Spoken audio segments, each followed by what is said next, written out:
All right, well, welcome everybody to our patient orientation class. We appreciate you being here. And there's always a couple times in life when you're all alone. And the first one is that moment before you're born. The second one is the moment after you die. And the third one's whenever you're speaking in public. Okay, so if you guys would laugh at any of my corny jokes, or kind of nod your head as we're going through this, that you're kind of getting what we're talking about, I'd appreciate that. So I'm Dr. Todd Osborne, and I get to do our patient orientation class tonight for Scenic City Clinic of Chiropractic, and we're going to go ahead and jump in and get started. So purpose of tonight's presentation, number one, is to get you a definition of what health really is. Second, talk about where health actually comes from, how to find it when you need it, and obviously to get the most benefit from your care here at our clinic. And a couple other things I want to make sure we get across is the difference between healthcare models today. And you may not even know there is a difference in healthcare models, but there are, and I want to give you an understanding of that. We're going to talk about how trauma, stress, and toxins and spinal neglect ends up leading to poor health for people. And my real goal is to get you quality information so you can make quality decisions about your health and your family's health.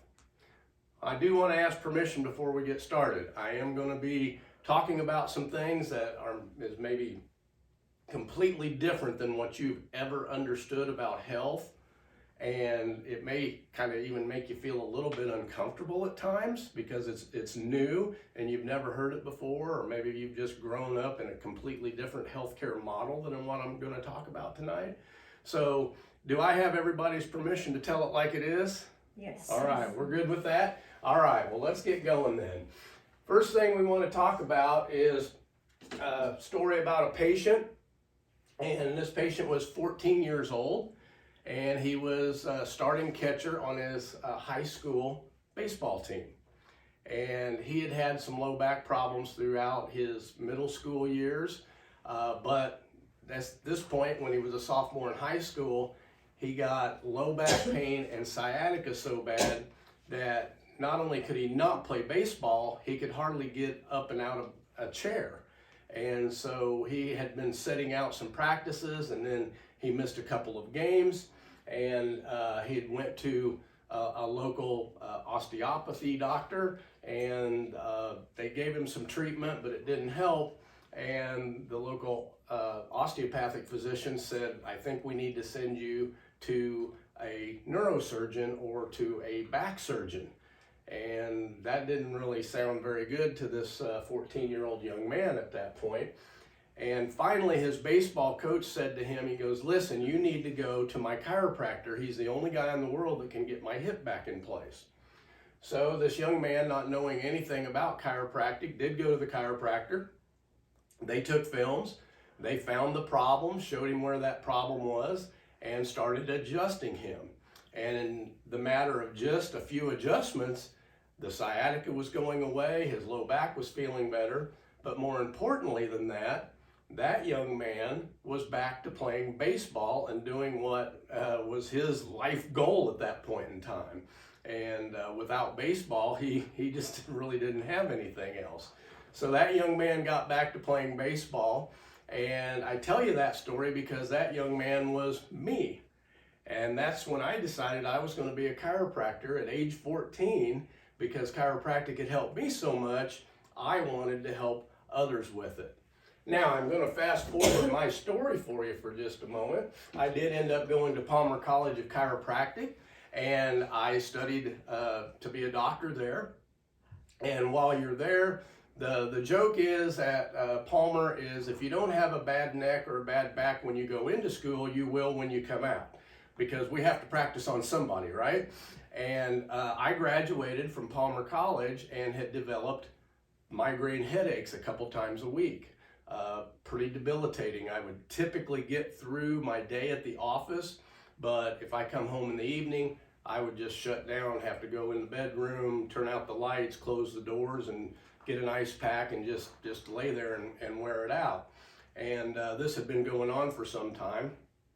And a good friend of mine talked to me about Atlas Orthogonal Chiropractic. And so I went and got my first upper cervical adjustment from Dr. Roy Sweat himself. And just like that, when my Atlas was in, my migraine headaches went away. And so that's my story and kind of what got me here today. And part of the reason that I'm here tonight talking with you folks is because I want to get the information that I've learned over my lifetime to you so that you can make the quality decisions for yourself. U.S. healthcare system for just a moment. We do have the most extensive healthcare system in the world. There's no doubt about that. When it comes to doctors, the medical schools, hospitals, technology, and equipment, no one has more or better than we do. We're the place to be for modern healthcare. And for that, emergency trauma and crisis care, we're number one in the world. So if you have some type of trauma, a crisis, emergency situation, there is no better place to be than the good old USA. Unfortunately, though, that's only 1% of our health care. The other 99%, we rank 79th of 81 countries. Yeah, kind of shocking, right? How could that possibly be? This was in the Chattanooga Times a few years ago when you still could get a newspaper. And in this article, it was ran on the AP, but the Times picked it up. The reason the Times picked it up, and their headline was "City was on the sick list," and it says, "Despite outdoor mecca status, Chattanooga ranked among lowest in the nation. We actually ranked the 8th worst among America's healthiest cities." Now, something's wrong with that, right? We're the outdoor mecca. Everybody bikes, hikes, jogs, runs, swims, whatever it is, rock climbs. We are known for that for here in Chattanooga. And we have some great hospitals. We have some great doctors in this town. And there's a CVS or a Walgreens on every other corner, right? So it's not lack of medications. So how in the world could we be the 8th worst, healthiest city in America if we've got all that? Here's the problem. The current model of health is that a symptom equals poor health. If you don't feel good, you've got a pain, you've got something going on, that equals poor health. So the objective of that would be to what? Relieve symptoms. If you relieve symptoms, then you should have better health, right? Unfortunately, it doesn't work that way, does it? And so here's the problem. The present model of health is judged by how a person feels. All right?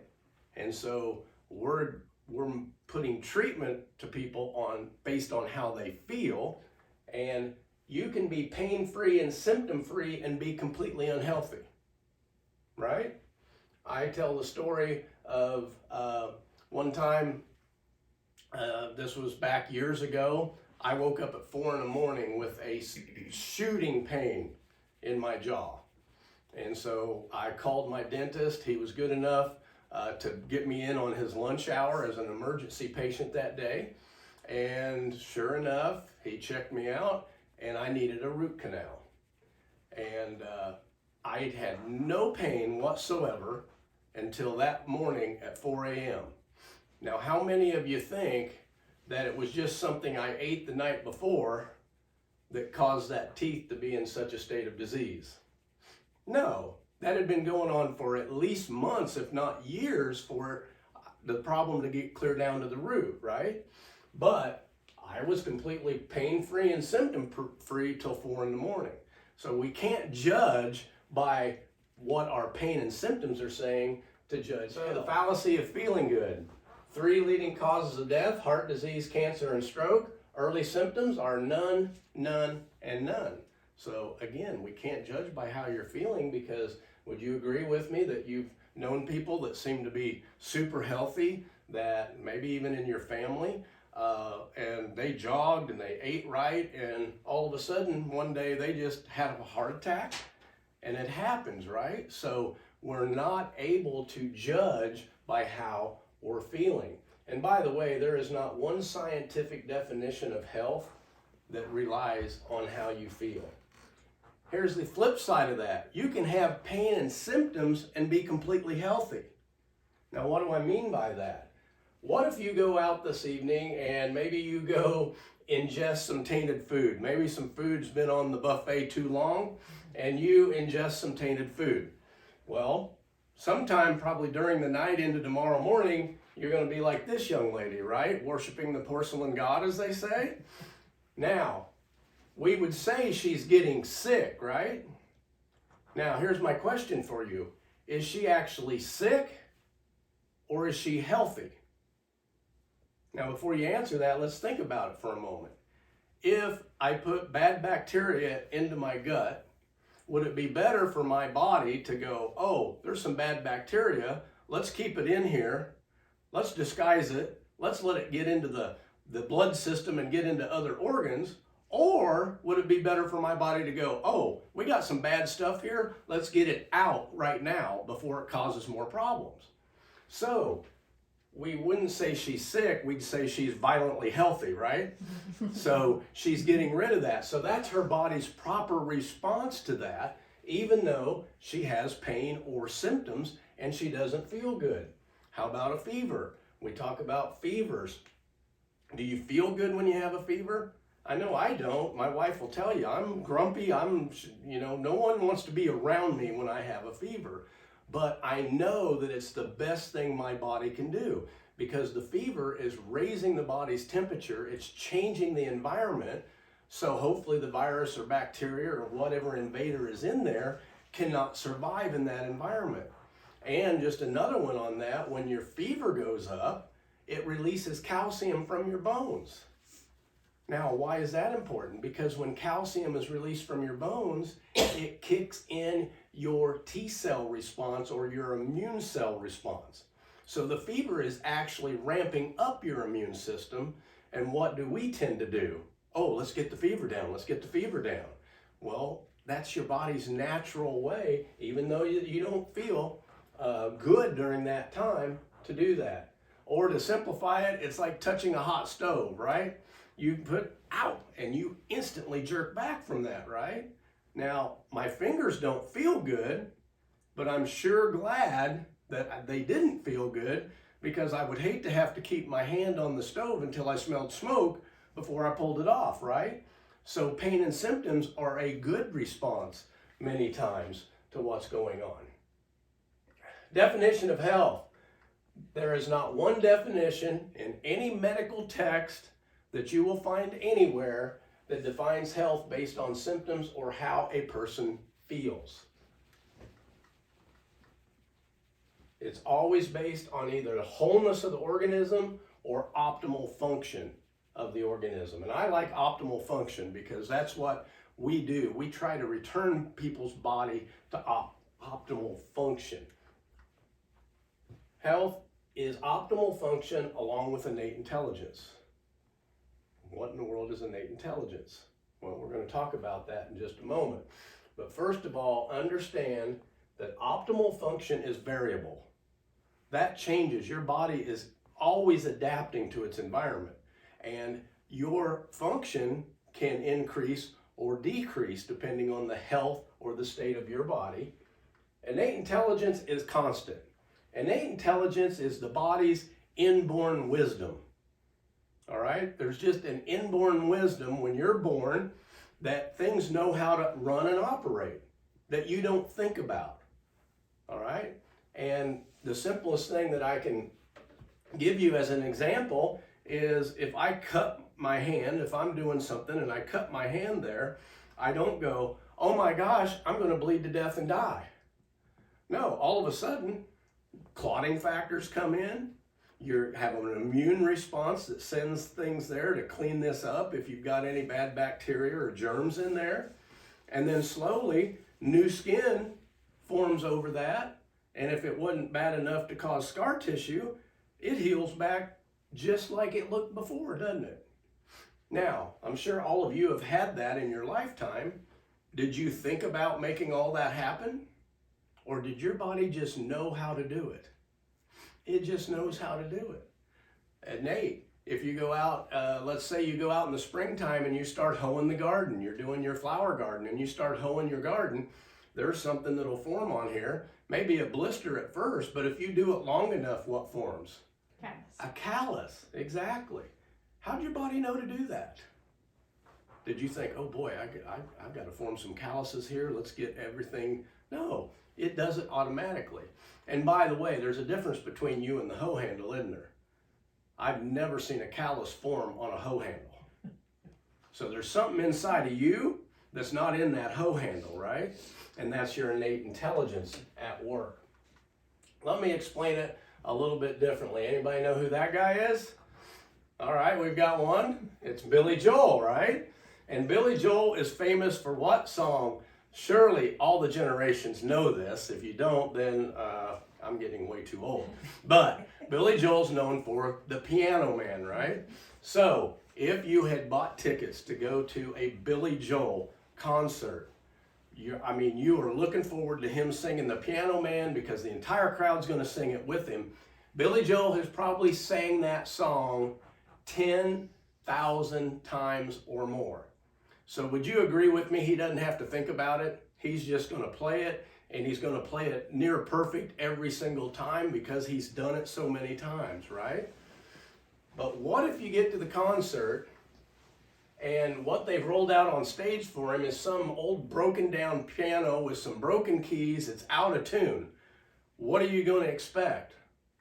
Right, it's not going to be what you paid that big money for the ticket for, right?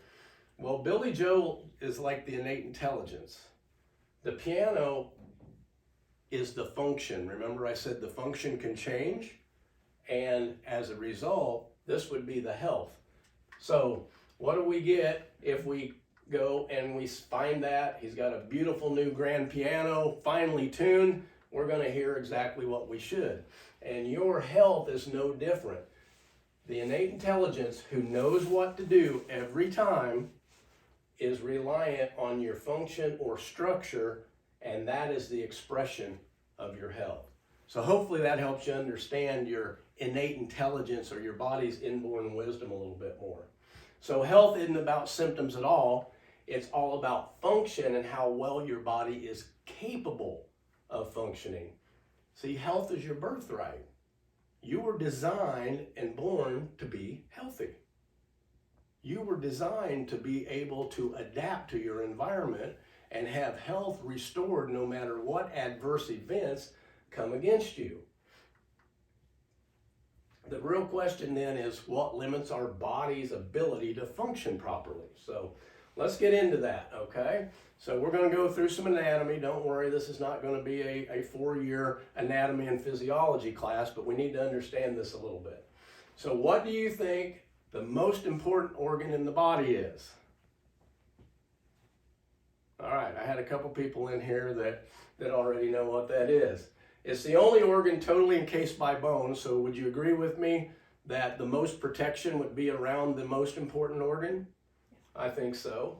It controls everything else in the body, so I'd say if it controls every other organ, it would be pretty important, and it's what? The brain, right? And the brain is where that life comes from. It's where innate intelligence is derived from. And so we say when there's no brain, there's no life.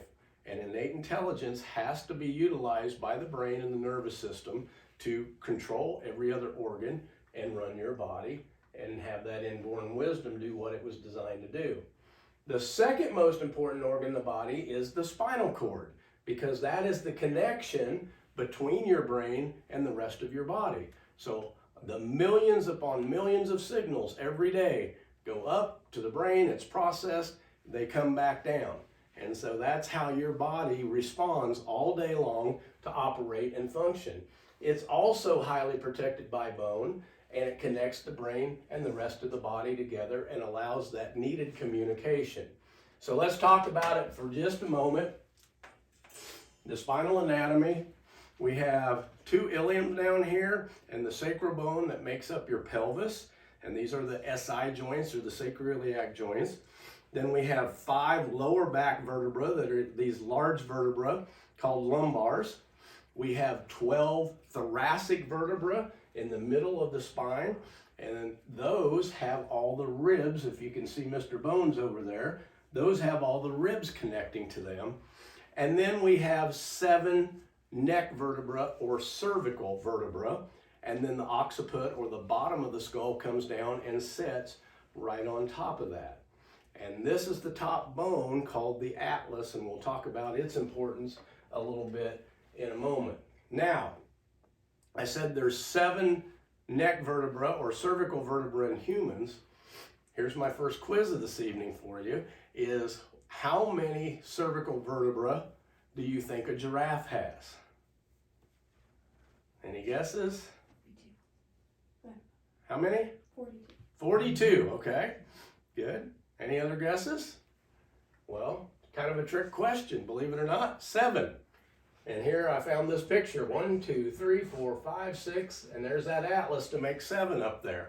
And so that means nothing to what we're talking to tonight, but maybe you can win a free cup of coffee at work tomorrow or something with that. But we are all designed the same way. And so 7 neck vertebra in a giraffe, just like in us. So these vertebra, except for the atlas up here, all have what we call an intervertebral disc, or a spongy, hard ligament that binds them together, and it allows for movement in here. But when these vertebrae get out of place, it can cause that disc to come back into these neural foramina, or these holes where the nerves come out, and interfere with the communication of that nerve. The atlas vertebra sits on top. It does not have a disc. It's the most freely movable bone of the spinal column. And it also houses the brain stem, where it comes out of the bottom of the skull and goes into the spinal cord. And so there's many, many neurological functions right there in your brain stem. Breathing centers are there, your balance centers are there, just to name a couple. But a very important area, very, very important neurological center of your body right there. And that's why we concentrate on the atlas vertebra more than any other vertebra in the spine. Now, chiropractors talk about subluxations and those bones being out of place and causing interference with the nervous system. Well, what causes this spinal misalignment? Well, there's many things that go into that, but a lot of times it could be childhood trauma, right? Playing football or sports in general. I know there's more cheerleading accidents now than football accidents and injuries. We used to think it was funny when I was in school to pull the chair out from the little girl in front of us, and boom, right down on that tailbone they would go. Falls off of bikes, bumps and tumbles that go on. And what about childbirth? You know, we see a lot of babies in our practice that have ear infections. They have digestive problems. And how is it that a baby could possibly be injured? Well, unfortunately, that birthing process can be very strenuous on the little baby's head and neck. And there was one study, this was done years ago, but in this study, the average OB weighed 170 pounds.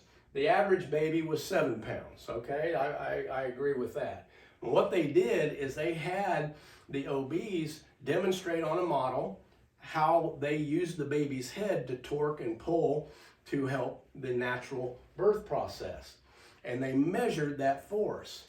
Now, the average pull on the baby's neck was 70 to 90 pounds.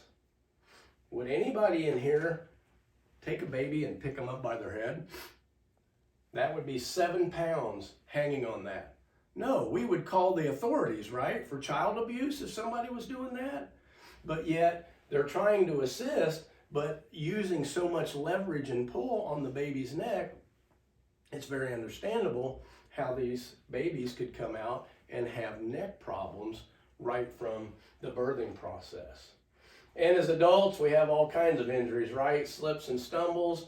We have falls on the stairs, weekend warriors playing sports, lifting injuries, repetitive motions.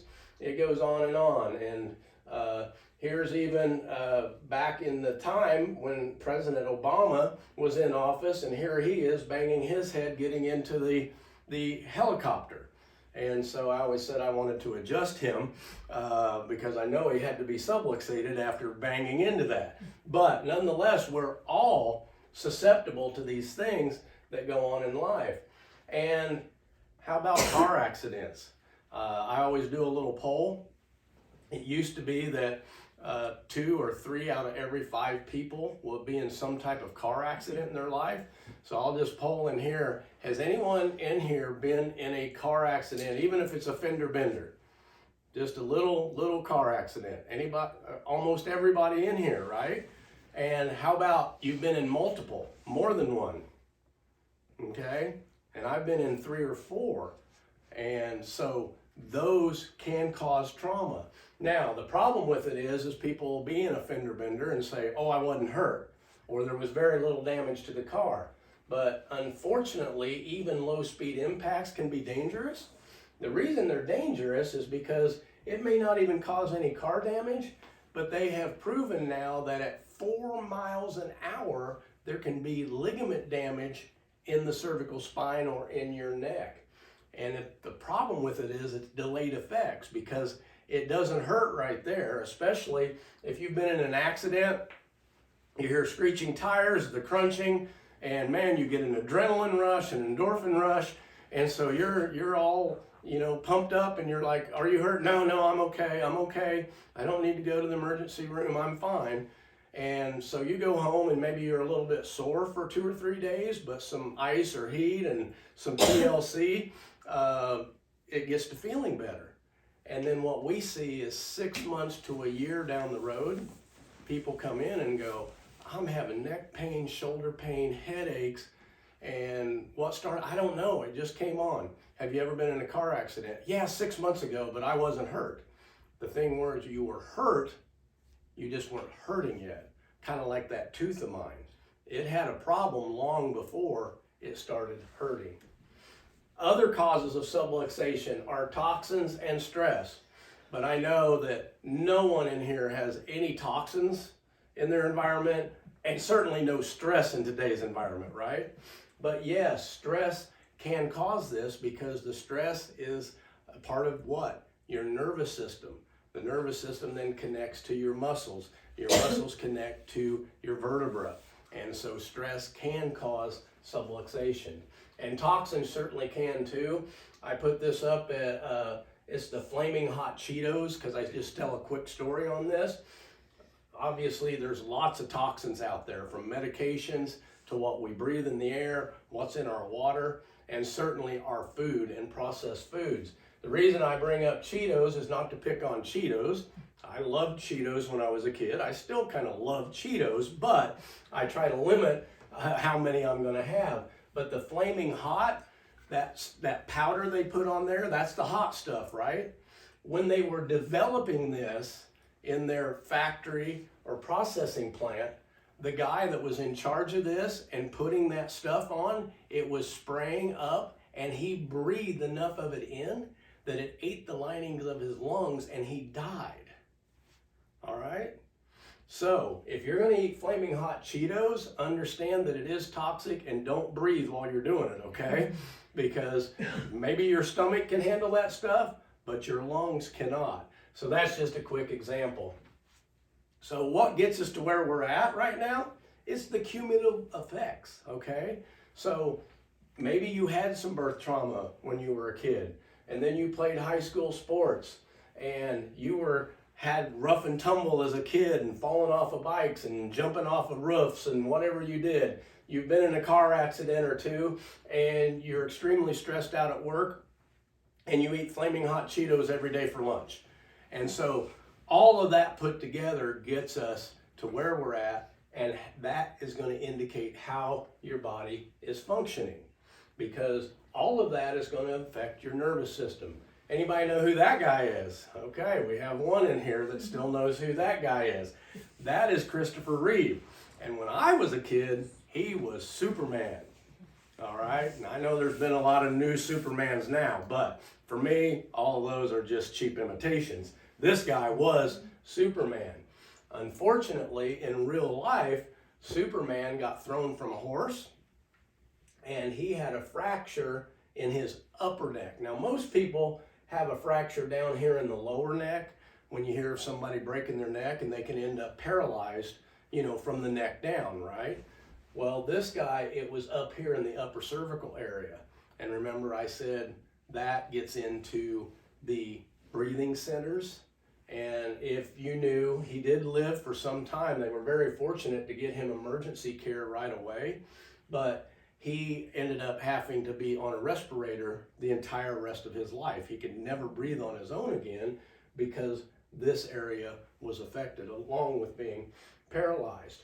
And so I want you to understand that he essentially had the nervous system completely cut off from here down, except for some very internal reflexes that were in there.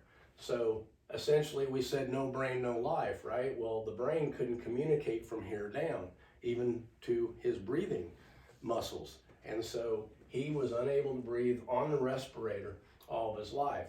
Now, let me ask you this question. What if you have a fall, you don't completely fracture your neck, nothing is fractured, but it's misaligned.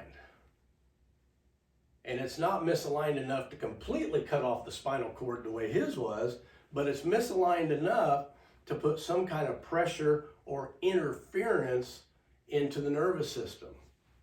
What happens? Well, there is interference in that communication between the brain and the spinal cord. And some of you may have known about this little restaurant. They have quite a few of them around, maybe one in your town even. And I use this example because in the past, maybe they've gotten a little better now. I don't go through this drive-through now, but when you pull up, they have the little speaker, right? And you say, I want a quarter pounder with cheese, French fries, and medium Coke, right? And so communication comes, it goes into that speaker, it goes somehow up there to somebody that's listening to that, and pretty soon a voice comes back across that little speaker, if you've got your window rolled down there, and it says, around to the window. And you're like, what was that? Did they get my order right? The quarter pounder? What? I couldn't really hear. There was communication, right? But there was interference. So imagine if you sent a signal up to your brain that your body needed something. Your blood pressure needed to be lowered or raised depending on what's going on. And that communication coming back was interfered with from the brain down, and your heart was hearing instead of, hey, we need to beat faster, or we need to slow down. So that's what a subluxation is, and that's the nervous system, and what chiropractic does when these bones are misaligned, there's interference in that communication. And these nerves come out. A lot of people know nerves from the neck come out. They're going into your shoulder, arm, and hand, both sides, the lower back, down into your legs. And this is the nervous system that's going to be sensory. You're going to feel cold, hot, pain, right? And this is also going to be your motor nervous system that causes your muscles to move. And so I'm telling that to move right there, right now. A signal's coming from my brain to that muscle to make my finger go like that. That's this nervous system. What most people don't understand is these nerves, where they come out of the back of the spinal cord, have a branch like this. And this branch here is going out to your muscles and your sensory side. The other branch, this one over here, is coming out and supplying all your organs. This is the autonomic nervous system. And so all of these organs, all the tissues in your body are getting communication up and down to the brain and back down to the tissues to operate and function correctly. So my low back, if I have my low back out, yes. Am I feeling pain there and possibly down into my leg? Yes. but I would also be looking right through here to go, well, how are my lower digestive tract organs functioning? How is my bladder functioning? How are my kidneys functioning? And so that's what chiropractic is really about, is restoring function. That's great that we can help your low back pain, but our biggest concern is where do those nerves go out to and what other things could be going on in your body.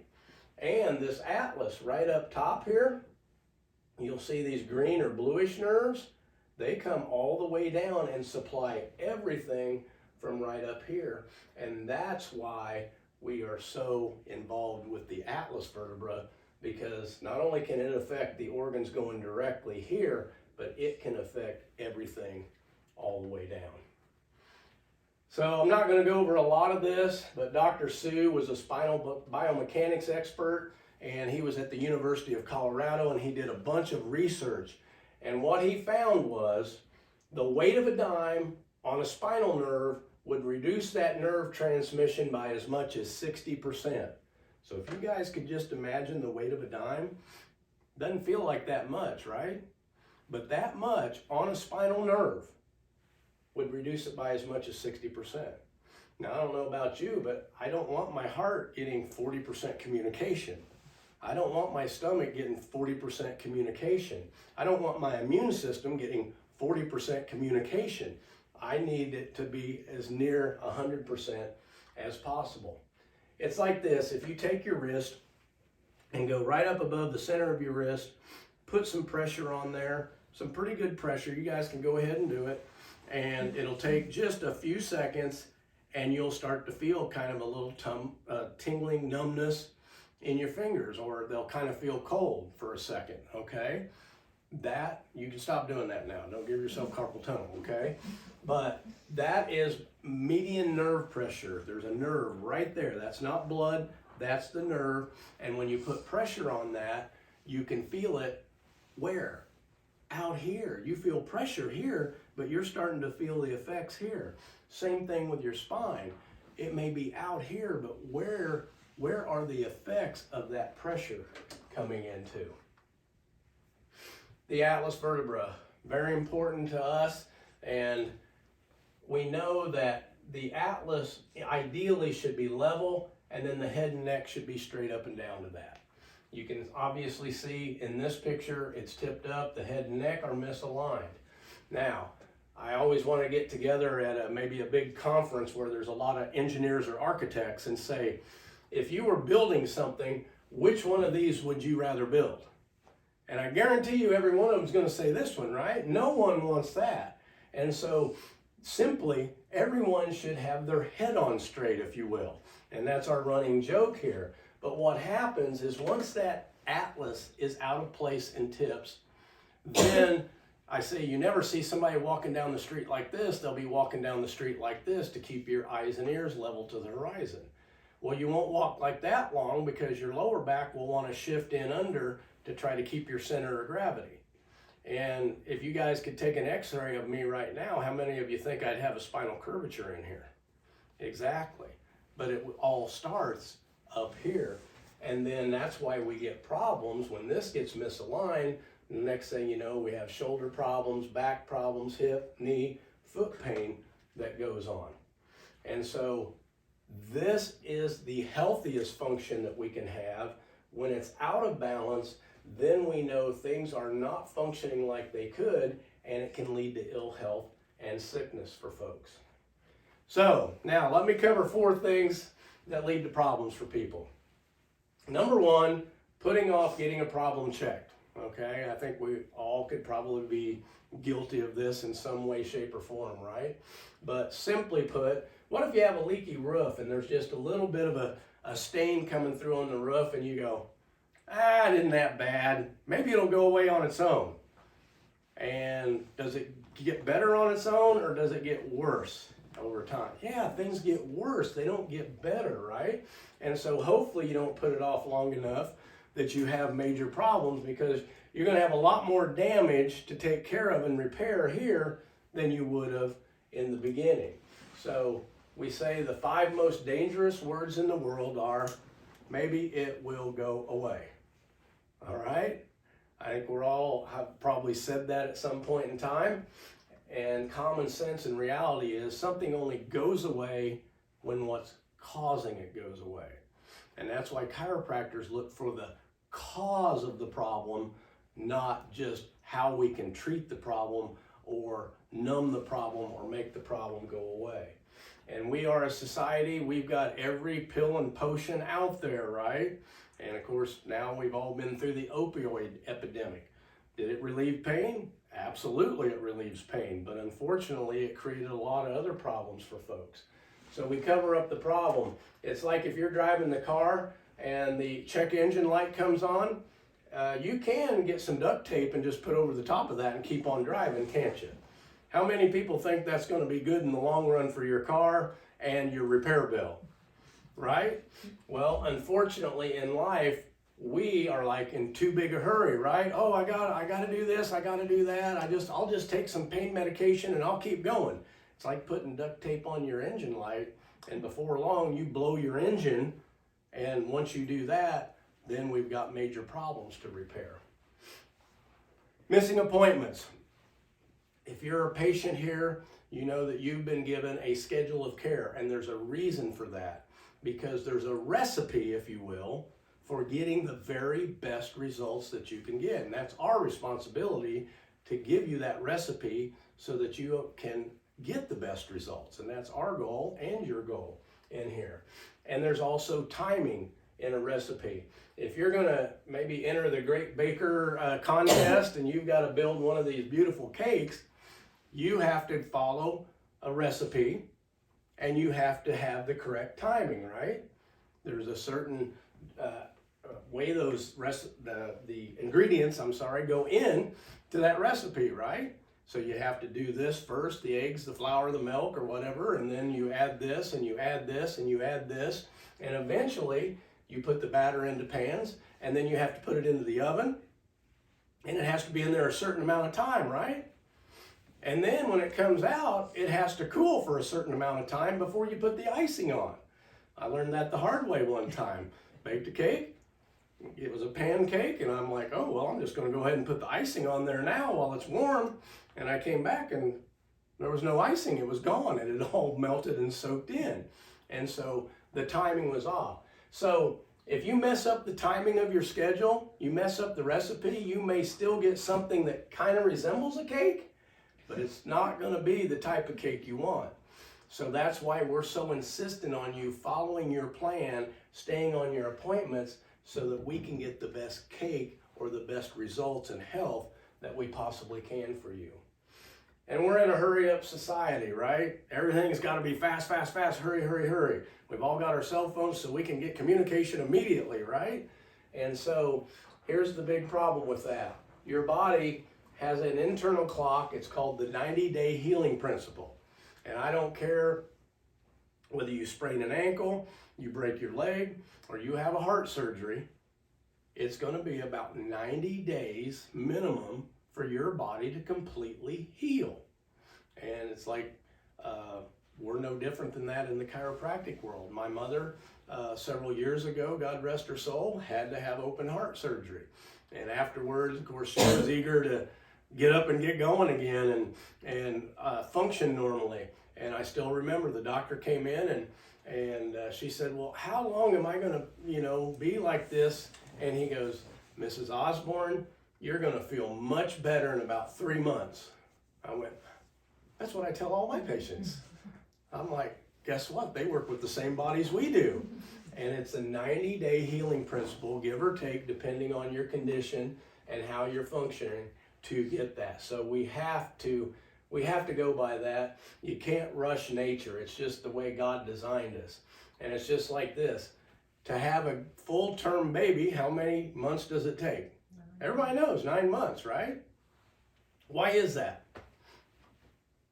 Anybody know why it's 9 months? Because that's how long it takes.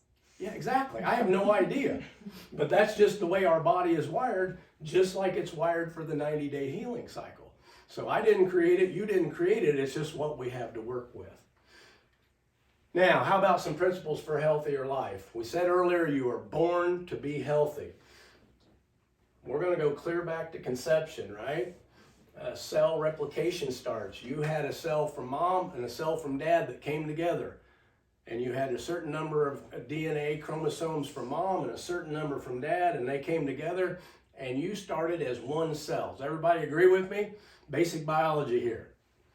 And all the DNA you need to be you was right there. Now, those cells start to replicate, right? And 1 becomes 2, and 2 becomes 4, and 8, and 16, and 32, and 64, and 128, and 256, and now I'm out of my math, being able to do it in my head. But before long, there's a ball of cells, and they're all identical. They're all like Xerox copies of the first one, right?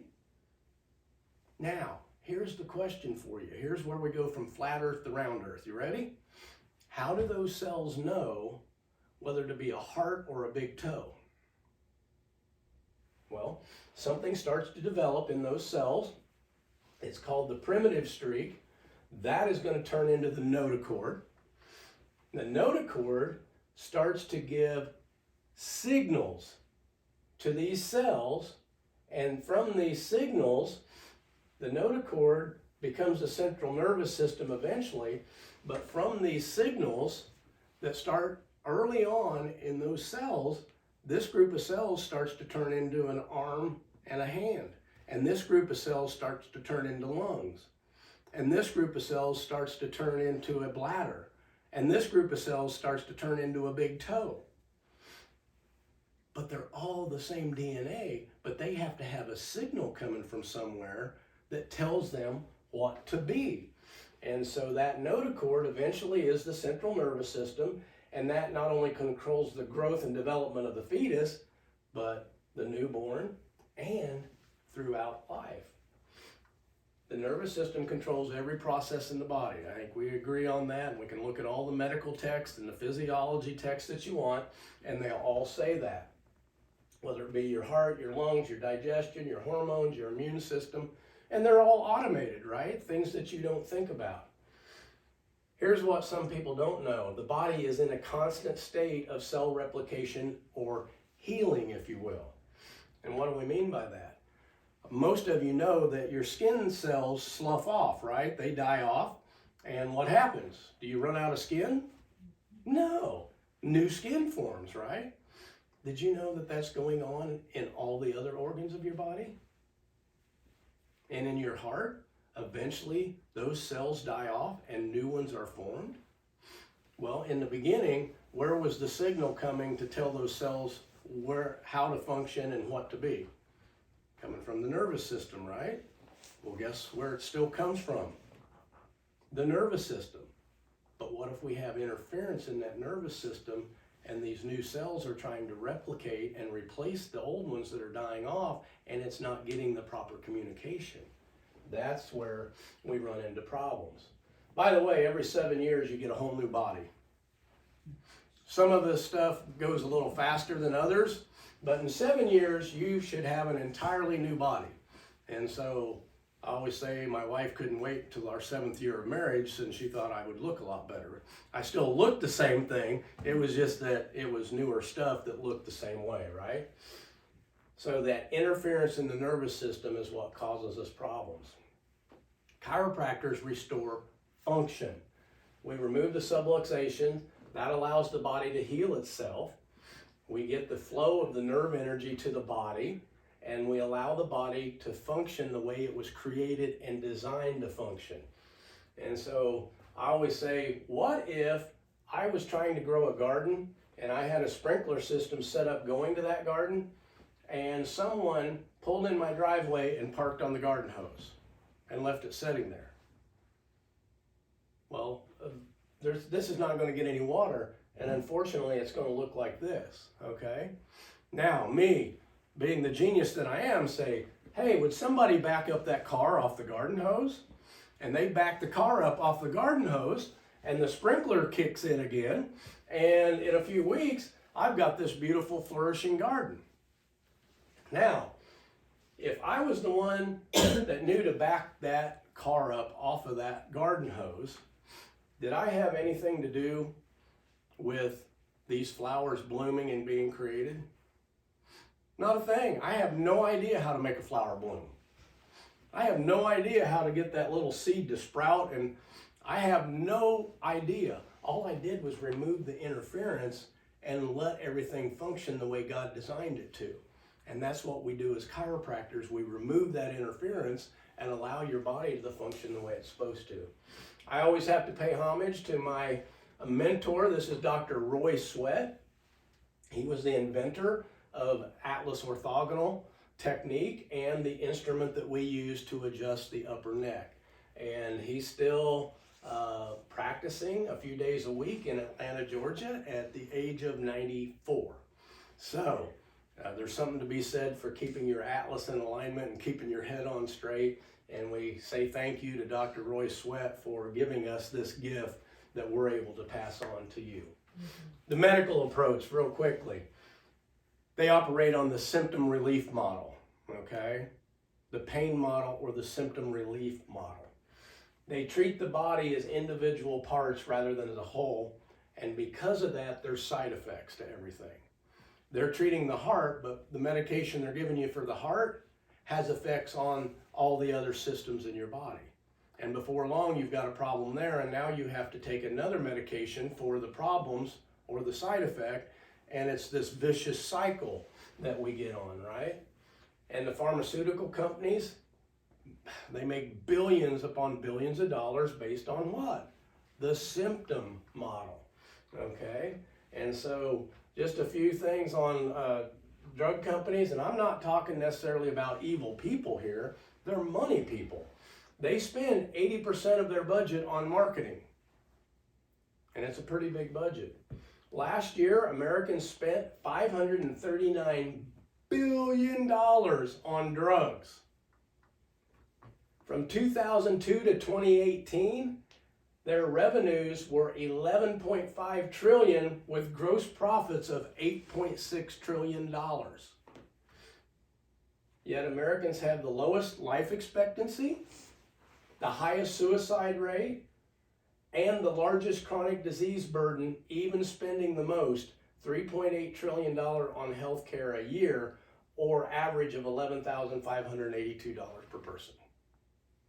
Now, how can we spend that much money and still have all these problems, plus many others that I didn't list up here? That's not creating health. That's the symptom model. Insurance, I'll cover this just for a moment. The business of insurance companies, is it healthcare or profit? Well, it better be to make a profit. Otherwise, they're not going to be in business, right?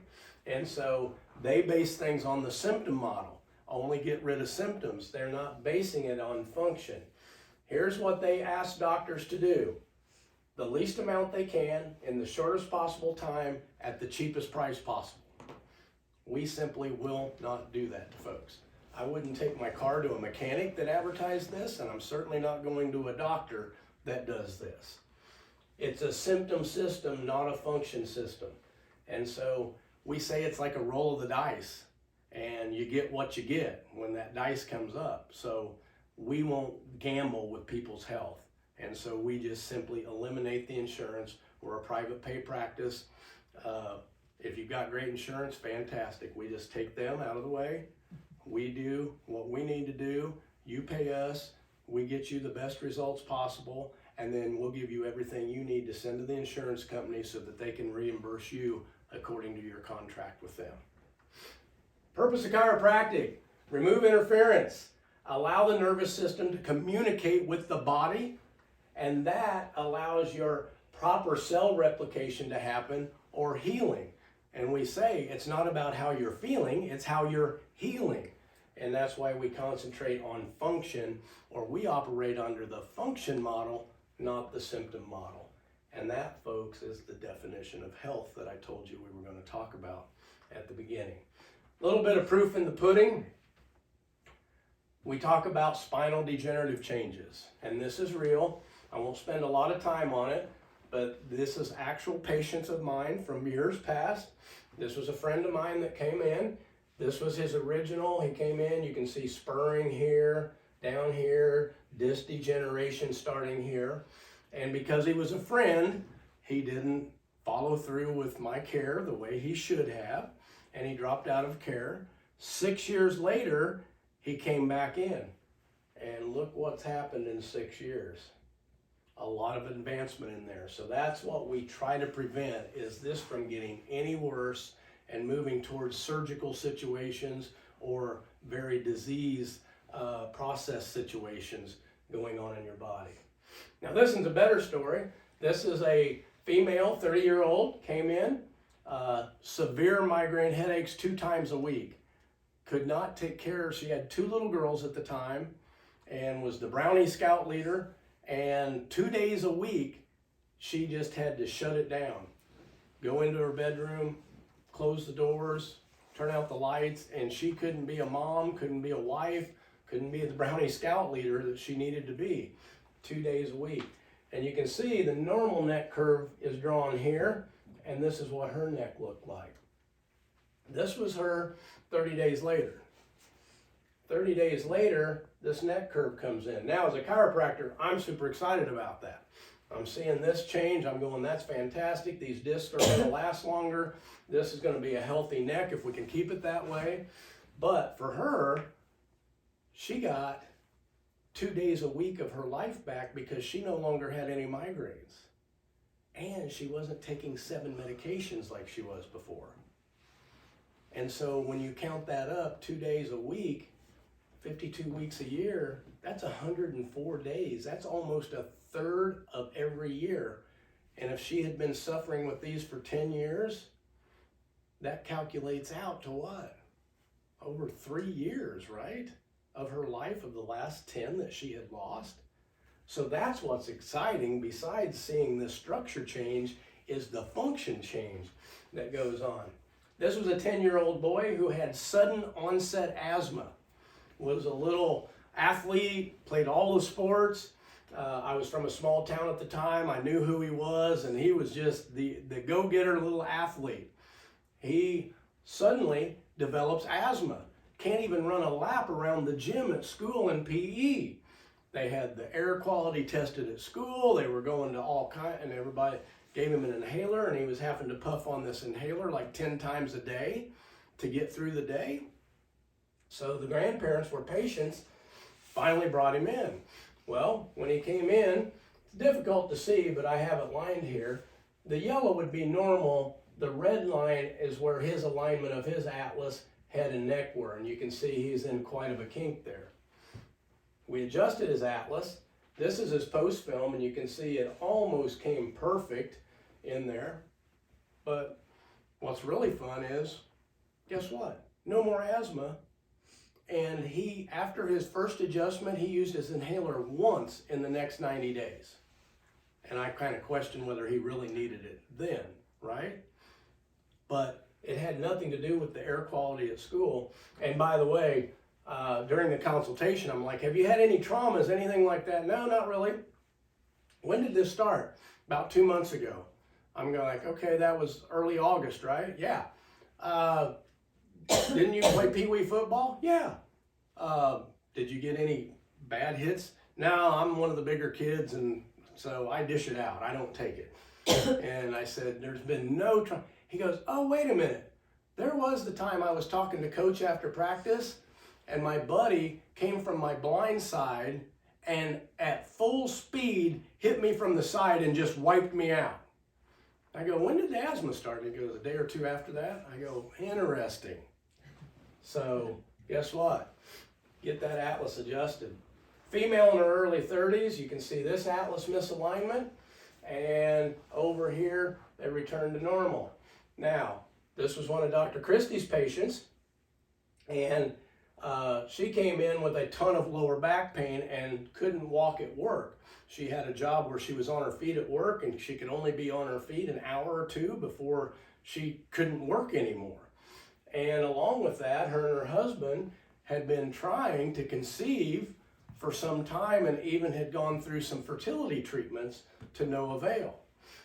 Now, I show you the pre and post upper neck films. I would typically have a low back pre and post to show you at the 30-day mark, but we were unable to take the lower back films at 30 days. Does anybody know why? Exactly, because not only was her lower back pain better, her and her husband conceived and were able to have a child. And so she was pregnant at that time, and we didn't want to risk taking a film of the lower spine at that time. So that's another story of what you can do. 14-year-old female. Again, this is what the normal neck curve should look like. There's her curve. This is what it was restored to. This young lady came in. She was a big-time volleyball player at school, but she had a ton of pain in her neck and upper back, and to the point she couldn't raise her arm up over her head, and she was a hitter, a spiker on the volleyball team, and so very difficult. But as we went through consultation, we also found out that besides that, her bowels were not working correctly, and she was having 7 or 8 bouts of diarrhea a day. Could you imagine being a 14-year-old girl having 7 or 8 bouts of diarrhea a day and trying to play volleyball? So it was great that we were able to restore her to be able to play volleyball again. But I want to point out to you down here, of course you can see the curvature of the spine, but look at all these bubbles. That's gas. Everybody has a little bit of that, but this is not normal. The function was not happening down here. So this is really cool. Here's her 30-day film, and wow, has that spine straightened up a lot? Yes, there's still some work up here in the upper back, but more importantly, look at all this. Now look. And guess what? She was having 2 regular bowel movements a day at that point in time. And nothing had changed except that we were getting her structure back so her function could go through. I'm going to tell you one more patient story, and this is about Timmy. Now, this is not a picture of Timmy. I didn't have one, but I found one on the internet that was as close as possible. Timmy came into me at age 10. At age 10, Timmy had developed glomerular nephritis. And to simplify that, it's kidney disease. He was not filtering fluids, all right? And when you're not filtering fluids, you fill up with water, right? Some people, you've seen people that have, congestion or fluid. And so Timmy came in like this. I said he looked like the Michelin Man. He was just, just blown up in his face. And I remember he just squinted like this. He couldn't get his eyes open anymore than that. But I still remember he would smile at me when he came in. And so Timmy came into the office. They asked, could we help? I said, I don't know. I will check him for subluxations. I'll correct those if they're there. And then we'll have to see what happens. Now, to just give you a little bit of background, Timmy had been dealing with this for 2 years. And over the previous 6 months, he had been treating with a team of specialists on this, and they had him on multiple drugs, including prednisone, which is a big-time anti-inflammatory, but they were doing everything they possibly could, and even on these, I think he was on 3 anti-inflammatories, including prednisone, he still came into my office looking like this. We found subluxations in his spine. I adjusted him on a Tuesday. I had him back in on a Saturday. On a Saturday, he came in and he still looked the same, but he was holding his atlas adjustment. So I didn't do anything. I had him come back the following Tuesday. The following Tuesday, he came back and looked like that. I was super excited. I was like, that is amazing. The mother was with him, and the mother said, oh, we have a meeting with his team of specialists this week. I said, fantastic, tell them what happened.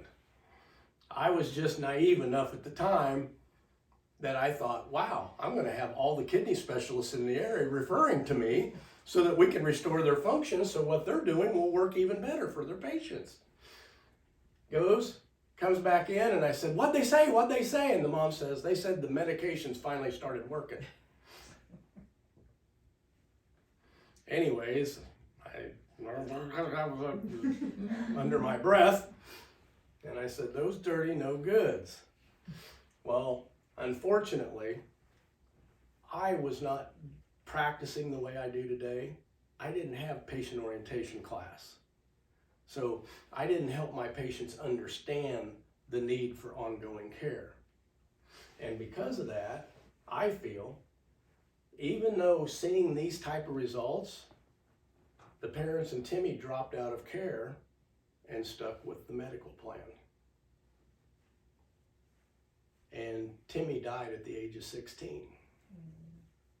Now, I don't know how long Timmy would have lived, but I know this little boy is going to live a lot longer than that one does.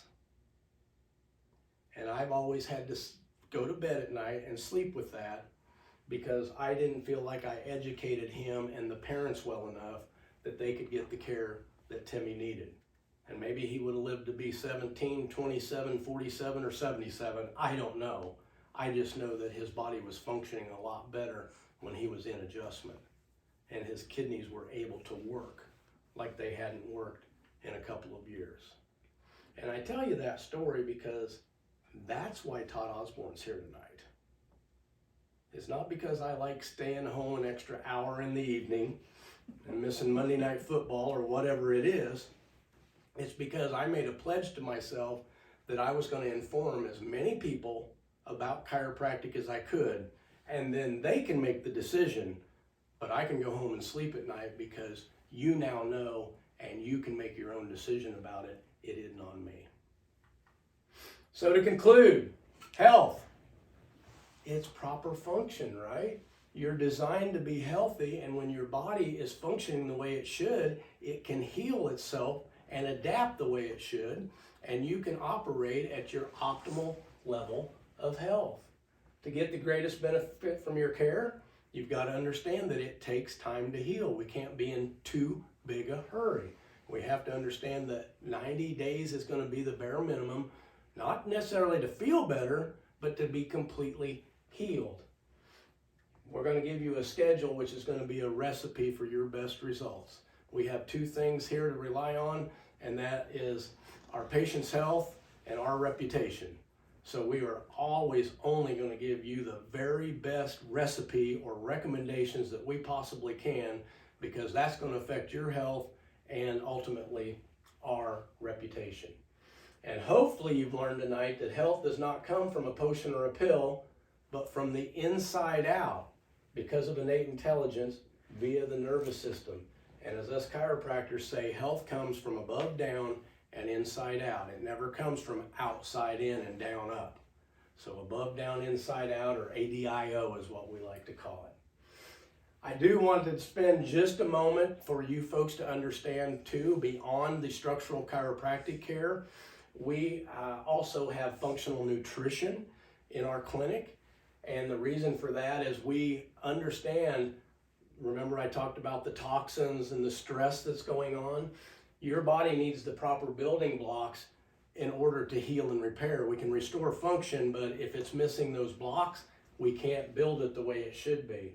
So we have ways to help your body get rid of toxins that can maybe keeping you from optimal health.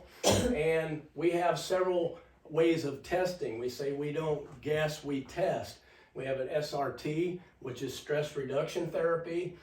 We do blood testing, saliva testing, gut testing, whatever it may be that you need.